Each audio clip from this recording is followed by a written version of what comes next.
As you all know, life has seasons, right? There are different seasons we go through in life, and some of the seasons we go through are extremely challenging. They're very difficult. Recently, an email went out in my department where I work at Land's End, and the email said they wanted us all to be aware of this person who is a coworker. I have not met this woman. The floor I work on has about 150 people in it, so I haven't met all of them, obviously. I don't know them all yet. This woman is young, that's all I really know. And they sent out an email saying that morning at 11 a.m. she was going in for brain surgery. She was diagnosed recently with stage 4 brain cancer at a very young age. They said if the surgery goes well, they expect her to live 2 more years. That's the max. If it doesn't go well, she'll be dead in under 2 months.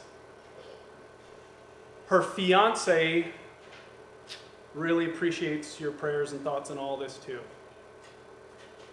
And I thought, oh my goodness, can you imagine this? What was it like for this young girl to go to the doctor one day thinking she probably just had headaches, right? Isn't that how this goes? And they did some testing and discovered, no, it's stage 4 brain cancer. It's terminal. Even with the surgery, best case scenario, you won't make it 2 more years. What I was told is that the surgery did go well and that she and her fiance are still planning to get married. And in a very short time, he'll be a widower. Can you imagine that? What was it like for her the day she sat in the doctor's office and the doctor told her all of that? Can you imagine what that was like for her? I don't know her, like I said. I don't know anything about her, but I do wonder what this has done to her faith and to the faith of the people in her life. What does she think about God in all of this? What does her family think about God in all this? I can't help but wonder that, because you know as well as I do that many times when people like that go through something overwhelmingly painful or extremely disappointing, or where their future is now so uncertain, you know that often what happens is their faith gets damaged, sometimes it even gets destroyed. And some of you know that firsthand because you've lived through that. Some of you have been through something so painful, you've suffered such extreme disappointment, your life is not going the way you thought it was going to go. For some of you, as you sit here today, your future is so uncertain that you're struggling with your faith. You don't know what you believe about God anymore. It's a very, very common tale.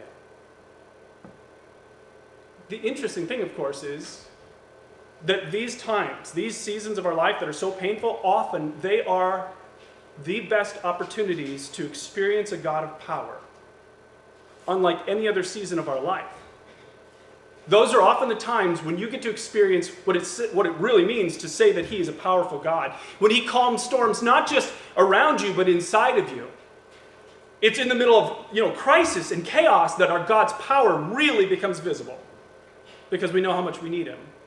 And if you can develop your faith in those seasons, you can experience God in ways that you could never experience Him in times when things are going great. The question is, how do you keep your faith alive in those times? That's the challenge. So here's what we want to talk about today. I want to ask you to grab your notes. I want to talk about how to build our faith in uncertain times. Would you grab your notes, grab a pen? If you're watching on YouTube, in the notes section, the comments section below is the notes. You can download and open those up. And let's go ahead and start talking about this incredibly important topic today. Number one, here's where you begin. You got to understand the choice that you face, because you have a choice.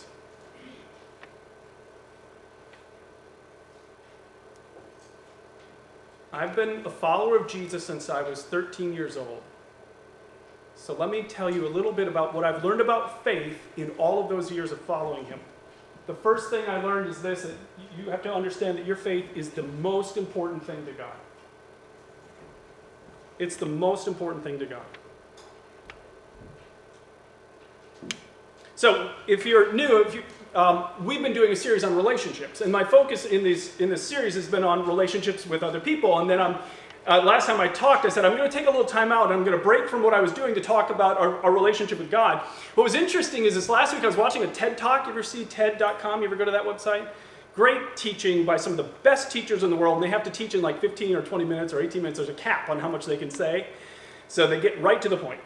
And this woman was a scientist, and she was saying, do you know that the field of neuroscience is proving to us that you and I as human beings were wired to need human connections? We absolutely cannot function in this world without people in our lives. And so she said, well, for those of you introverts, you scoff at that, but the reality is you just need less of them. But you still need them. Extroverts, she said, walk into a room and think everyone's your friend. But we are wired for connection. You cannot be healthy without people in your life. Which, of course, for me, is in my faith, that fits exactly what the Bible teaches. It's all about relationships. But not just with other people. You and I were wired for a relationship with God. Our God lives in relationship. That's the concept of the Trinity. The Father, the Son, and the Spirit, always together in relationship, in perfect relationship. And God wants us to experience great relationships, not just with other people, but with Him as well. And the only way that happens is through faith. So that's why the Bible says this. In Hebrews 11, it says, it is impossible to please God without faith. He says, anyone who wants to come to Him, you have to believe two things. So here are the two things. Number one, you have to believe. Anyone who comes must believe that God exists. So that's the first question for you today. Do you believe that God exists? Most of you are like, yeah, I believe that. I believe God exists. All right, then the second thing you have to believe is this. You have to believe that He rewards those who sincerely seek Him. And by the way, the reward isn't what the world says is a reward. It's not that you'll have lots and lots of money and you'll have a big house and new cars. That's what we view as rewards in this world. God will make me rich. No, the reward is you get God. He's the reward. So do you believe there's a God? And do you believe that if you sincerely seek after Him, you will get to experience God? Do you believe that?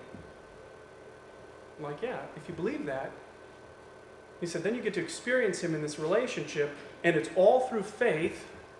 Matter of fact, later in 1 Peter 1:7, it says this, these trials will show that your faith is genuine.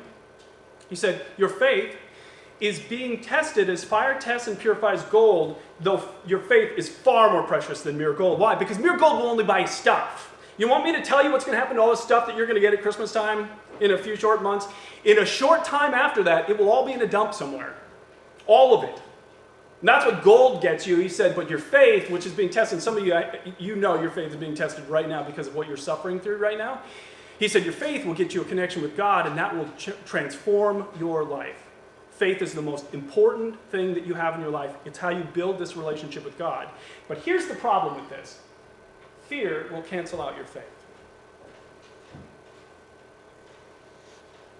Fear will cancel out your faith. That's why those times of pain, those times of great disappointment, those times of uncertainty are dangerous, because that's when fear really grows. Now, I saw this great definition of fear. Look at this. So one author said, fear is the anticipation of pain in your future. You are anticipating that something's going to go bad in your future. And fear is directly linked to that. So you think about it. You think about this. For some of you, this is what is happening in your life, and why fear is growing so long. You are really anticipating some pain coming your way in your future financially. Like, oh man, bad things are going to happen to us financially in the future, or physically, or in your career, or in your relationship, some key relationship, or even in your relationship with God. You're anticipating something bad happening. Now, here's what you need to understand about this. One is always winning in your life. Either fear is winning or faith is winning. They both don't win. One is always winning in your life. Either fear is winning and your faith is dying, or faith is winning and your fear is dying, but you don't get them both. Now, let me show you this in the Bible. There was a story of if you know the story of how God sent Moses into Egypt to tell the Pharaoh, let my people go. And Moses led the nation of Israel out of slavery in Egypt, despite the threats of the most powerful man on the planet, the Pharaoh. Talk about an opportunity to be afraid, but Moses wasn't afraid, and here's why. It says, it was by faith, matter of fact, you got your notes, underline the word faith. It was by faith that Moses left the land of Egypt, not fearing, underline the word fearing, the king's anger. He kept right on going because he kept his eyes on the one who is invisible. So there it is right there in this story, both present. Fear and faith, he wasn't afraid of the Pharaoh who was going to kill him because his focus was on God, and so his faith was strong. There's an example. Now, if you know the story of Moses, you know he didn't always do it right. One time, God appeared to him on a mountain in a bush that burned but didn't burn up, and he said, hey, good news, I've selected you. You're going to be my spokesperson to go back to Pharaoh and tell him to let my people go. And if you know the story, he was so afraid that his faith wasn't there, and he literally told God, send someone else. Because he was so scared. In that case, his fear won. And his faith didn't. One is always winning in our lives. And each of them bring you something for your life. For instance, if faith wins, if you learn how to do what we're talking about today and your faith starts growing, you get to experience God's power changing things you could never, ever change. You get his power doing things, removing obstacles from your life and your future in these areas where you're scared that you could never change. You get to experience what it's like to have the God of the universe guide you to the right next decision for you. You get to experience what it's like to have supernatural peace or joy or patience or contentment. Let me ask you this. When was the last time you felt sincerely content? These are all things that God gives you if you learn how to deepen that relationship with him and your faith grows. He just pours these things into your life. So that's why faith is so important, because the other side of it, when fear is growing, then here's what you get. Your decision-making gets paralyzed. You can't think clearly. You get filled with anxiety. You ever been filled with anxiety? It's just like the most miserable experience to have in your life. Can't sleep, you make yourself physically ill. Do you know that science is showing us that when you're full of fear, that your immune system becomes suppressed? I mean, there's so many physical issues that happen. Our bodies weren't meant to contain fear. Then read your Bible, and all of a sudden you see this. 365 times in the Bible, God says to human beings, do not be afraid. One for every day of the year. Now, when God repeats something 365 times to us, there's probably a point, right? Do not be afraid, do not be afraid, do not be afraid, because he doesn't want us to be afraid. 365 times. God doesn't want you to be afraid. For those of you who are afraid today of some key area in your life, or you were anticipating some pain coming your way, God's message to you today is, I don't want you to be afraid. Because fear is so damaging, it will destroy your faith. Here's the good news to all of this, okay? Faith is a choice. Which means the opposite is also true. Fear is a choice. And some of you might kind of rebel against that statement a little bit. It's like, I'm not choosing to be afraid. Fear is just the natural thing. Well, hold that thought for just a moment. Let me see if I can prove to you that fear and faith are both choices. And to do it, I'm going to tell the story of what happened when Moses brought the nation of Israel across the wilderness right to the edge of the land that God had promised to give them. He brought them there, and if you know the story, you know what he did. Moses took 12 men, one from each of the 12 tribes of Israel, and he sent them into the land as spies. And so these 12 men went into the land, and they began to spy out the land. They spent 40 days traveling through the land, looking at all the major cities, all the things that were happening there. If you know the story, you know that they came back after 40 days with all of this incredible evidence of how fruitful the land was. It was amazing. It was like paradise. This is going to be an incredible experience. We're going to have so much fun. But if you know the story, of the 12 spies, there were two different responses. 10 of the spies were completely terrified to even take one step into that land. 2 of the spies, Joshua and Caleb, couldn't wait to get started. All of them saw the exact same thing, right? They all saw the same land. They all saw the same people in the land. They all saw the same fortified cities. But one group was filled with fear and one group was filled with faith. Here's why this is so important. If you catch nothing else today, you need to catch this, and you may need to write that down. You need to understand from this day forward, your circumstances do not create the fear in your life. Your circumstances are not creating your fear.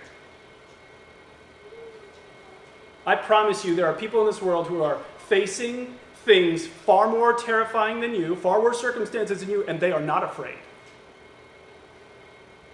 Your circumstances do not create the fear. Because both groups saw exactly the same thing. One was afraid, one wasn't afraid. So then the question is, well, then where do our fears come from? That's the right question.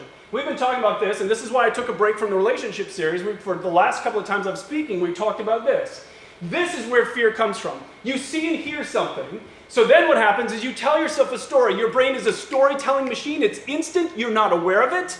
Matter of fact, the only time you can really become aware of the stories your brain is telling you is when you start feeling things. Because your brain just instantly interprets everything going on through its own filter, and then you feel things. And that's when you begin to act. So let me show you this from that story. So the 12 spies come back. The one group is full of fear. They saw and heard exactly the same thing. So what story were they telling? Well, see if this doesn't create a little fear inside of you. We can't go up against them, they said.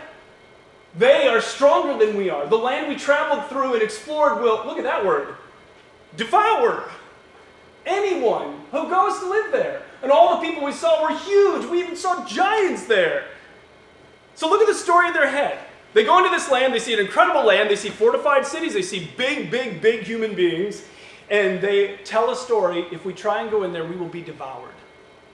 Now, if you were thinking that, and they spread this report to Moses and the whole nation of Israel, do you know what happened then? They were filled with so much fear and despair that they literally as a nation said, let's kill Moses, appoint a new leader, reject God, and go back to slavery in Egypt. Sounds like a good plan, don't you think? All of that was rooted in, they saw and heard something, they told a wrong story. They told a fear story. Consequently, they were filled with despair about their future, and they simply wanted to go back. Now, what story did Joshua and Caleb tell? Because they were filled with faith. Well, here's what it says in Numbers 14. They said, the land we traveled through and explored is a wonderful land, and if the Lord is pleased with us, he will bring us safely into that land and give it to us. Do not rebel against the Lord, and don't be afraid of the people of the land. They have no protection. What a great phrase. But the Lord is with us. So don't be afraid of them. They have no protection because whoever has God has the protection. And they don't have it. We got it. And so they're telling a very different story, aren't they? They're saying, yep, big walled cities. Yep, huge people. But we got God. How can we lose? They're so big, we can just shoot in any direction. We're going to hit them. This is going to be great. God's got it. What a totally different... So you see this? Your circumstances aren't creating your fear or your faith. It's the stories you're telling that are creating fear or faith. And the stories you tell will determine how you feel and how you act.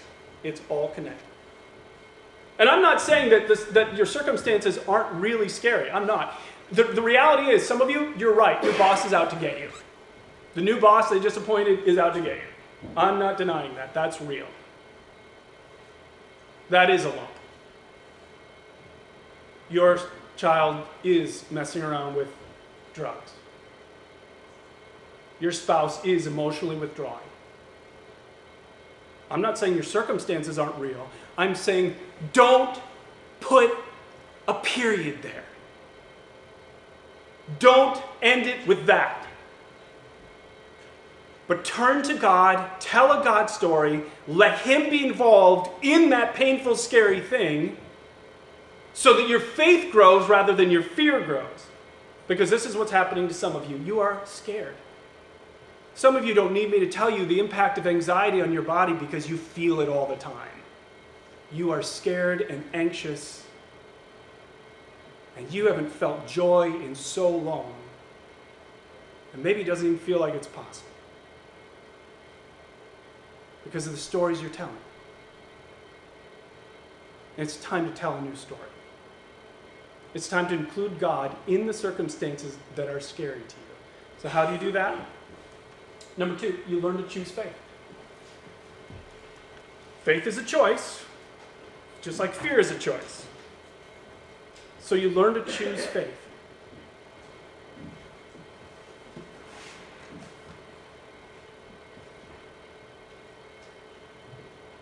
So here's how to do that. First, identify your fears. What are you afraid of? We are not good at this. This is, as an American society, maybe it's universal, I don't know. We try and ignore the feelings that we have inside of us. We don't spend any real time sitting down and thinking about what's actually got us scared. The consequence of that is that the fears then run rampant through our head.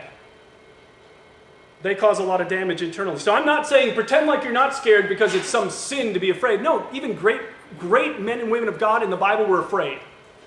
It's not a sin to be afraid. It's very natural based on some of the circumstances you're living through. God is just saying, don't stay there. You don't need to stay in fear. Matter of fact, we're about to enter into the Christmas season, as I mentioned earlier. And the Christmas story is a perfect example of how God responds to our fears. So if you know the Christmas story, you know God, Joseph is engaged to be married to Mary. And during that time of engagement in the Jewish society, it was just like they were already married. And he discovers that she's pregnant. And if you know the story, he's heartbroken, he's scared. So he decides he's going to divorce her quietly. He's going to send her away. And in the middle of that, this is what happens. As he considered this, an angel of the Lord appeared to him in a dream. Joseph, son of David, the angel said, look at these next words. Do not be afraid. Do not be afraid to take Mary as your wife, for the child within her was conceived by the Holy Spirit. Joseph was afraid. This is how God responds to us in our fears. You don't need to deny them. You don't need to suppress them. You don't need to be afraid of your fears. You need to be able to be honest about what you're actually afraid of. So here's what I would recommend doing. This is my notebook where I write down the things that I'm praying about and things that I'm learning with God. And in here, periodically, I will do a page like this one. This one I did in 2015. I sat down one day and became aware of just how anxious I was feeling. So I made a list of all the things that I was afraid of in that moment. I got them all out of my head. I was surprised how many things I wrote down. Some of you, if you sat down and did this exercise today, you would be surprised by how many things you're actually afraid of. And then next to it, I wrote down how strong was my fear. I wrote strong, medium, or mild, and I made a whole list. And this is just where you start. Because if you stop right here after this first step, it's not going to help you. You're just going to be afraid. But you start here. Then the next thing you do is letter B. Now, tell yourself faith stories. Add a faith story to what you're scared of. Add a faith story to what you're afraid of. And I'll show you how to do it. There's an incredible example of this in the Bible from a man named Abraham. Abraham, early in his life, it's interesting how many times the great people of the Bible totally screwed up when they started out. Moses, telling God literally, send someone else, not me, because he was so scared because his focus was on him. Abraham did it wrong too. If you were here last time I taught on this, Abraham and Sarah were traveling to a different place, and the place had a reputation for being very violent, and he was so scared because his wife was good looking. And so he said in his mind, they're going to kill her. They're going to kill me so that the king can take her. And if you know the story, what he did, they combined to come up with an idea to lie to the king and say, we're brother and sister, not husband and wife, so that way he was so afraid he was going to die. And so they totally did it wrong, and if you know the story, what happened, we talked about this last time. Matter of fact, that story is why I'm doing this message. I was so struck by what Abraham did wrong. They lied. And the king saw her, and it did do exactly what Abraham was afraid of. He was like, oh my goodness, she is drop dead gorgeous, she is mine. Takes her into the palace, doesn't do anything with her, thankfully, that first night. But instead, in the middle of the night, God appears to him in vision and says, oh, by the way, you're dead. I'm going to kill you and pretty much everybody around you because you've taken Abraham's wife into your home. And the king's like, I didn't know. They said brother and sister. And he said, you better make this right in the morning or you're all dead. So the king naturally, a little concerned, gets up, confronts Abraham, and Abraham says, well, this is a reputation for being a violent place, and here's the story I was telling. You're going to kill me so you can take my wife. And the story he told made his fear so high that he started to lie. All of this is how it happens.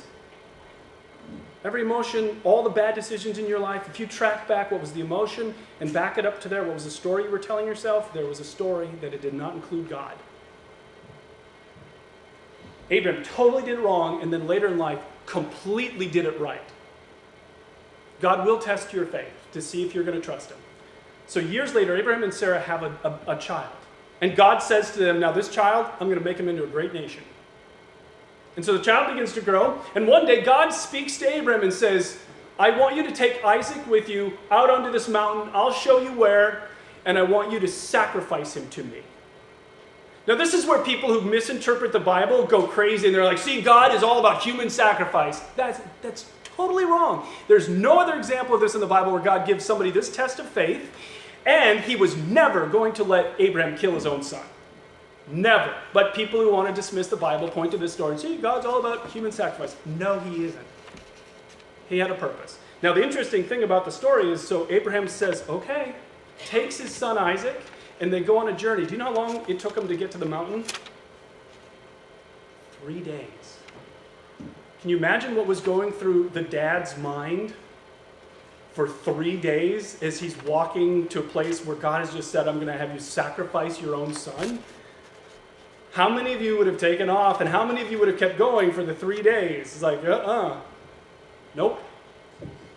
Abraham does it. He gets to the place. His son asks him, hey, Dad, we don't have any animals to sacrifice. And Abraham literally says to him, God will provide. So he gets there. He builds the altar. He's ready to sacrifice his own son, Isaac. And all of a sudden, God shows up. Because of the faith Abraham is showing, an angel appears. And some are like, well, what about the poor traumatized child who's about to be killed by his dad? Like, good story for Abraham, bad for Isaac. Are you kidding me? How many of you would have a life-changing experience if you actually saw an angel from heaven? Think that impacted the boy in some positive way? And that wasn't the end of what happened. Then God spoke from heaven, and the boy heard that too. He heard the actual voice of God and saw an angel from heaven. And the angel intervened and said, stop. And then God spoke and said, you know what? I now see that you love me more than you love anything else, which, by the way, the only way the world really works is when you love God more than you love anyone or anything else. He said, I now see you would obey me even when it doesn't make sense at all. And he says, I'm going to bless your socks off. They didn't even have socks. He said, I'm going to make socks, put them on your feet, and then bless them right off you. That's a loose summary. He did say bless him. I'm going to bless you. I'm going to turn this boy into a mighty nation. And through him, all the people of the earth will be blessed. Because through him, Jesus would come into the world. And all of it. So I wondered for years, what was Abraham thinking as he's walking to a place where he thinks he's going to have to kill his own son? In the New Testament, it tells us. You want to know what was in his head? Want to know what story he was telling? Look at this. Abraham reasoned that if Isaac died, God was able to bring him back to life again. Do you hear what was in his head? Well, if God has me do this, what will happen is I'll sacrifice my son, and God will resurrect him, bring him right back to life. Now, how many resurrections do you think Abraham had seen to that point in his life? But what an incredible God story to be telling yourself. And why would he say that? Because God had promised that this boy was going to be the father of a great nation. Can God lie? Not at all. He knew that God couldn't lie. He knew that even though it didn't make sense at all to obey God, that God would take care of this boy.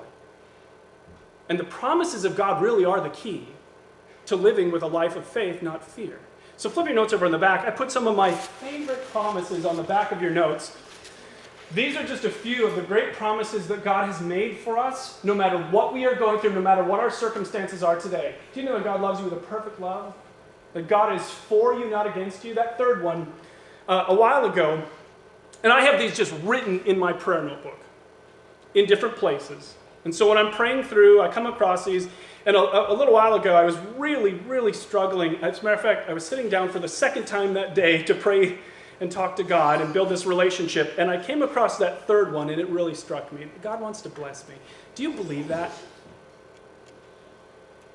Do you believe that God wants to bless you? Make your life better than it is right now?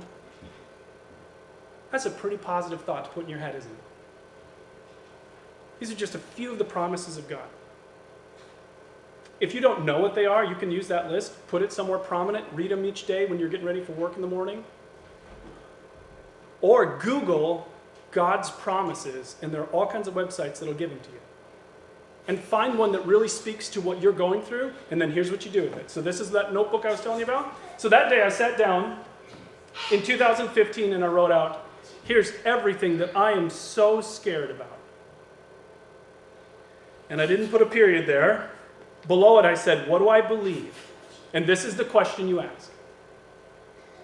With what you're going through today, what do you believe? And here's some of the things I wrote next to it. I said, I believe that my Father knows what I'm going through right now. I believe that. And I believe my Father is already at work in these areas, even though I can't see it. I believe it. So identify what you believe and put that next to the fears. And make your focus shift from you to God. Now, there's one more piece to this, probably the hardest of them all. Now, before you see God do anything in the middle of circumstances that seem scary and uncertain and painful and disappointing, now tell God, I trust you. Oh, this is the challenging one. Not too hard to identify your fears, a little harder to focus on his promises and tell yourself God stories, but this is the hard one. So let me have you write, on the back of your notes, I want you to write down these 3 words in that open space in the back. Can, will, is. I got this from an author and teacher named Rick Warren years ago. I love it. You want to know what faith really is? It's here. Faith is not believing that God can work. God can work whether you believe it or not. Faith isn't believing that God will work. That's hope. Well, God will do something, I hope. That's hope. Faith is believing that God is working right now in the circumstances that are scaring you, and you know that for 2 reasons. First off, when Jesus was here, he said, my Father is always at work, even to this day. He is always working. And so God is working in your life right now. Did you know that? Do you understand that he is at work right now in your life? You can't see it, you won't know it, but he is, I promise, at work in your life. And the second thing he's doing, in Romans it says he's working to bring good out of everything you're going through. Did you know that? He is working to bring good out of the most painful, disappointing, scary circumstances of your life. He's doing that right now. So faith is saying, God, I believe these things even though I can't see them. And on the back of your notes, I put this prayer. So if you want to take this step, here's what you say. God, I can't see it, but I believe you're working in this area of my life where I am so scared. I believe that you'll bring good from this somehow, so thank you before I even see it. Now, for some of you, based on what you're going through right now that is so scary, saying that prayer feels a little fake or artificial. Some of you are like, yeah, I could maybe say the words, but I don't believe the words. I don't have enough faith to actually believe that. Good news. Jesus said this. You don't have enough faith. But I tell you that if you have faith even as small as a mustard seed, you could say this mountain move from here to there and it would move, nothing would be impossible. So the good news is, you know how much faith you need to experience God in the middle of uncertain and scary and disappointing and overwhelming times? You need a speck of faith. That's what you need. And some of you are like, well, that's what I got. I got a speck. Perfect. That's all you need. And if you will turn that to God in the middle of those circumstances, you will experience God. And my life is filled with examples of this. My daughter Natalia she attends college up in the Twin Cities, and in the end of May, she finished her college semester, and she came home to live with me for a little while. But she wanted to go back to the school in the Twin Cities, and she found a great job at Costco in the Twin Cities. They wanted to hire her, and they wanted her to start in July. So she had a little tiny, a red Hyundai car. So this is something that I'd given to her just so she'd have a college car. You're in the Twin Cities, you need to be able to get around up there. And so it had been in a pretty bad accident in January. The back end had been smushed in. And thanks to a friend of mine who's really good with cars, we've been able to cobble it back together again and get it on the road. But my friend told me in July when she took off for college, he said, you're going to have to replace this car this fall. It's not going to be safe for a drive in the Twin Cities this winter. And I'm like, I'm a single dad. It's like, I don't have the money to replace your car right now. So I was like, all right, well, I'll think about that some other day. So she moves up there, she gets a job, starts working, good job, she's happy. And so then I have to get, the car was small, so she couldn't bring all of her stuff. She didn't even have a bed. And so I said, I'll get the rest of the stuff up to you. And I contacted some good friends who have a much bigger vehicle than my little Vibe, and they said, sure, you can take the vehicle. I got everything she owns in this vehicle. On a Saturday morning, I drove up there, straight up, 4.5 hours, unloaded everything, took her out shopping, had lunch with her, and then she had to work later that evening, so I left her to her setting up, and I drove home 4.5 hours. I literally pulled into the driveway of my friend's house to drop off the car, and my phone rang. It was Natalia. I thought, oh, she's calling to say, thanks, Dad, love you, something sweet like that. So hi, Tally. She said, Dad, I'm okay. Pretty much, you know that what's coming after that's not going to be good, right? I'm okay, Dad.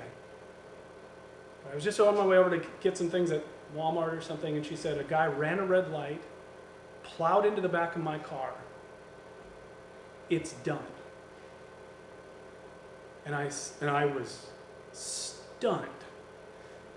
I said, well, call the police, and then call USAA, our insurance company, get this all started. And I said, I'm really glad you're okay, love you. And she hung up to go deal with the business. And I hung up and had a little pity party in the car. I'm like, what do I do now? What do I do now? How in the world am I going to get another car and get it up to her? How am I going to afford to do all this? And notice the pronouns in all of this. I. If you go through a scary circumstance and you put the pronoun I, guess what your future is going to be? I promise you, it's going to be fear. How am I going to fix it? How am I going to make this right? How am I? As if there is no God who hasn't made these incredible promises to us. And God will let you do that, by the way. He won't make you take his blessings. He won't.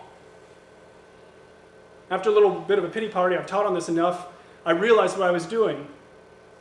Jesus said, if you have faith as small as a mustard seed, that's all it takes, mountains will move. I had about a speck of faith that day in the car. So I bowed my head in the car, and I began to pray and said, God, I have no idea why you just let this happen. Frankly, I'm not all that happy. I don't believe in lying to God, like he doesn't know. I said, I have no idea how I'm going to solve this, but I don't want to act as if it's really all about me. You've made these promises to bring good out of anything. I have no idea how you can bring good out of a car accident. Before I see what you're going to do, thanks. And that's about how I said the thank you. Okay? Just being honest. I told you it was a speck of faith. It was a lot of fear and a speck of faith. And I imagine the Father in heaven just kind of chuckling over that. He gets where we're at. And then God began to work. That car that I had gotten from my daughter had been in a major accident when I bought it in 2009. And it had been welded back together. And then a major accident in January, and we had just barely pulled it back out so that it was drivable. It was a total piece of junk. And the other guy that hit her had really good insurance and obviously a drunk assessor. So when he came to total the car, no, not a drunk assessor, God. He gave her a ridiculous amount of money for that car. I gasped when I heard how much money they were cutting her. And oh, by the way, right at that moment, another one of my kids happened to have a car that they were going to be selling that was twice as good as the car that Natalia was driving. And they sold it to us at such a low price that we were able to get all the little things that were wrong with that car completely fixed up. And the title and the plates and registration all paid for, delivered to Natalia. And she drives a better car, all paid for by someone else, not me, in less time than I was supposed to get it replaced, because God works through car accidents when people trust him. When was the last time you ever thanked God for a car accident? When was the last time you thanked God for the painful stuff you're going through right now? What do you believe? Do you believe he can do something? Or are you acting as if he isn't even there and he doesn't even care? If you will take your faith directed toward him, you will experience it. Some of you here today, you are really struggling with this. You have so much anxiety and so much fear. Look at this. David said, I prayed to the Lord and he answered me, freeing me from, look at those last few words. Do you see them? All my fears. Did you know that? That's what our God in heaven wants to do, is to move you from a life of anxiety and fear to a no-fear life. That's his goal for you. So here's how it happens. You're honest with God. Faith is a choice, fear is a choice. Your stories are creating your fears, not your circumstances. So be honest, sit down and write out, here's all the things I'm afraid of, here's how scared I am, strong, medium, mild. And then next to that, at the bottom of that, write out what you believe about God. And if you don't know what to believe, Google his promises, or maybe some of the promises on the back of the notes really relate to what you're going through today. Write them out. Get your focus not on you and what you can do to fix everything wrong in your life, because you can't fix it all. And if you think you can, God will let you go through something worse until you finally are broken of your pride and you turn to him so you can experience his love. Because he wants to show you how great a God he is and how loving he is. And then take that small step of faith. Believe in a God who even makes car accidents work out for the good of those who love him. Believe in him. And tell him that you believe in him when you can't even see what he is already doing, because he's already at work. And you know how I know that he is already at work in your life? In 1 John it says that God is love, and it says perfect love drives out fear. You want to know what God thinks about you today? He loves you perfectly. You don't love him perfectly, but he loves you with a perfect love that has seen everything you've ever done that's wrong, and he still loves you. And he doesn't care how many times you fall and fail and step back into fear and try and control everything yourself. At any moment of faith, he will turn to you and show you his power and love. Because he's promised that. If you want to know how great his love is for you, you just look at what he's done for us through his son Jesus. Let me have you bow your heads as we finish today. The perfect love of God is revealed through what he was willing to do for all of us. Love is always reflected in sacrifice. And he loves us so much that he sacrificed his only son. Jesus willingly came into this world to pay for all that we've done that's wrong, so that we could be completely forgiven based on what Jesus did, not anything we've done. And any person who turns in faith to Jesus can be forgiven, placed in the family of God, and then the good news, all the promises in the Bible become yours. The promises of God become promises to you individually. If you want this relationship with God, you just reach out to him in faith. You say something like this to him. Say, Jesus, I certainly know that I've done things wrong in my life, but I believe that you died on the cross for me. And with a small amount of faith, I turn to you and I ask you to forgive me. And I ask you to come take up residence inside of me. Make your home inside. Some of you need to pray a different prayer today. You need to pray that prayer of faith and say, God, I'm scared. And then tell him what you're afraid of. And then say, with the smallest amount of faith, I'm going to tell you today, God, that I believe that you are a loving God and that you are at work. And even though I can't see how you are working through this situation that's got me so scared, I want you to hear me say today, thank you. Thank you that you're already at work. I can't wait to see what you will do. In Jesus' name, amen. Thanks so much for coming today. Hope to see you again next time I speak.